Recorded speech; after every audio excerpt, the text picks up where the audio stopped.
Thanks a lot, Laura, for joining us today. It's a pleasure to have you at simplifying.com. You and your dad are real branding experts, and tell us a little about how you got into branding. Well, I got into branding because of Mr.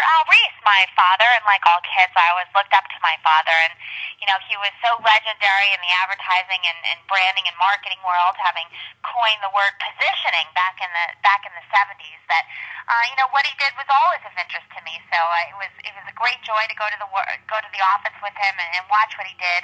And after college, I worked in the ad agency and then became Al's apprentice, really, and have spent all the years since 1994 working with him, learning with him, and today we are formed and continue to have a great partnership where we travel the world doing speeches and consulting assignments, and have written 4 great books together and a new one out in February. So we're a great team and looking forward to the future. That's awesome. I look forward to the new book. Thank you. Now, you have worked with Southwest Airlines as well as Continental Airlines. How is airline branding different from branding other companies? Well, it's really no different at all. It's funny, as consultants, most consultants focus on one industry, and they're kind of gurus and very knowledgeable about that one industry. We're not like that. We work with all types of industries, from business to consumer, from startups to big companies, because we focus on the overall brand. And branding is the same no matter what you're selling, because it's not about what you're selling. The essence of branding is about the mind of the consumer and how you get into that mind of the consumer and how you own a word in the mind of the consumer. And so, selling an airline is like selling an insurance. It's all about what word can you own in the mind of that consumer. Right. Now, but then the thing is that airline industry by itself has lots of different cost structures. There's oil prices, there are externalities like weather changes and crashes, which all have an effect on the brand and things that airline cannot control. Do you think that makes it a little difficult and different? Truly, I don't. I mean, obviously, the airline business is a very expensive and complicated business, but there's a lot of businesses that are that way. And to the case of crashes, well, the great thing about the mind is that its ability to forget and forgive. Mm-hmm. And while every airline basically has had a fatality and a horrible crash, they all continue to thrive and survive. Well, not all of them. Right. Many have made branding mistakes, but they all haven't suffered dramatically from those specific events because people over the long term do have this ability to forget these things if they are obviously just 1 or 2 incidences and not a series of things. Right. Now, in one of the recent articles that you wrote on your blog, you mentioned that brands should own categories. Now, which airline do you think owns the category domestically and which one owns it internationally? Well, the idea of a leader brand is to be the first thing that you think of when you think of that category. Yep. And generally speaking, the way to establish, the category dominance is to be the first in that category. Mm-hmm. And then to be the leader of that category, and that really builds and can build a very powerful brand. Obviously, I think in the U.S. market, the biggest kind of airline and the one, most associated would be American Airlines. It's a very generic name, but in airlines, it's been around a long time, and it's got a very powerful presence. It's not making a lot of money, but it hasn't gone bankrupt like every other airline in the U.S. The problem with the airline industry, and I think what almost every major carrier made a mistake was, when they got in, airlines were just about shuffling passengers back and forth. Right. But over time, every category kind of grows and expands. And there's always a decision that every company has to make as to whether or not to get into those new category areas that emerging category kind of blossoms into. For all the airlines, they never gave up anything, and they jumped into everything that came on board. And as a result, their brands have become tremendously unfocused. Their operations have become unfocused. Right. Become hugely bloated. It's things like, well, do we carry passengers or freight? They said, hey, let's do both. Do we have coach or first class? Hey, we'll do both. Are we going to have long haul, short haul? We'll do both. We're going to fly domestic or international. Hey, we'll do both. And as a result, they've gotten into everything, and they've gotten into mostly trouble because of that.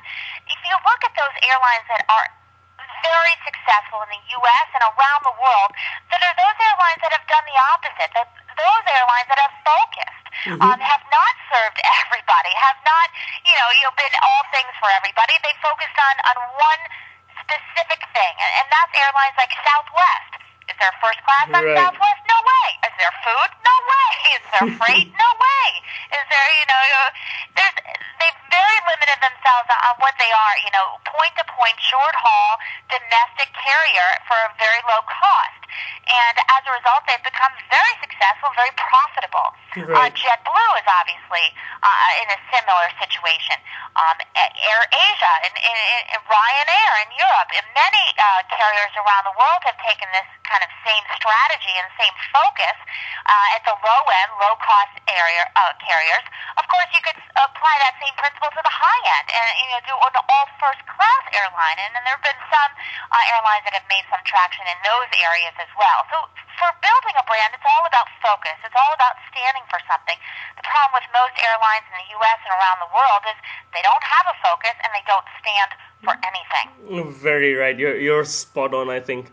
Now, do you think that good branding can soften the impact of downturns on airlines? Well, in any airline, in any downturn, I mean, the problem with the major airlines today, I mean, another one we haven't touched on, and I think it was what's undermined a lot of what they've been doing, is the ridiculous price structure. Yep. The idea that every seat on every airline, someone's paying a different price. That's a horrible thing. I mean, it might make sense operationally to squeeze every dollar, but it infuriates the customer. It infuriates travelers. How can it be that the two seats are two different prices? It's the same seat. Right. It doesn't make sense to them, and it really, really upsets them. And so people don't fly by brand. They fly by price because the airlines have taught them to do it that way. And therefore, the brands have very little relevance to people, and it's all about the price. And that's a huge problem, and it's one that's very hard to come back from, and why in some cases the low-cost strategy works so well because the pricing made sense. It was a very simplistic approach, and it was fairness, if you will, on the structure. And I think so. In a downturn, what tends to survive are strong brands. Right. In today's downturn, if the airlines don't have strong brands, so I think their ability to survive is not very good, as opposed to brands that do have and are strong, like Southwest or JetBlue, or even some of the the upper end corporate jet types. Right. Now you mentioned that there are pricing structures which are different, and I mean airlines have started charging different baggage fee and things like that, and all of this erodes brand trust. Now, how do you ensure that customers still feel affinity to the brand despite these tough decisions that airlines have to take? Well, it's not so much about whether you have a high cost or a low cost. I think it's more about that customers understand the cost, and that they are in a consistent way.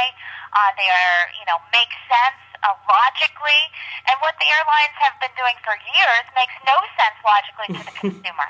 It makes no sense at all. So, they have over many years and decades eroded the customer trust, and have really no strong brands in the customer's mind. I live in Atlanta. I mean, I've got to fly Delta. They've got the whole airport locked up. I have no brand allegiance to Delta at all. But I have to fly them, and many people feel that same way. They have to go to one place to another, and in some cases, it's the fact that these airlines have control over the routes. If there was true brand, ability to choose your brand and choose your airline, most of these airlines would be even in bigger trouble than they are today. Right. Now, one of the key arguments used to justify these cost structures and additional charges by airline executives is that we need to sustain our business. Now, do you think profitability is more important than brand equity given the scenario that we're in? Well, how we define, I mean, really, companies are obviously in business to make a profit. And really what defines your ability to make a profit is whether or not you have a strong brand. People are willing to pay a little bit more for a brand.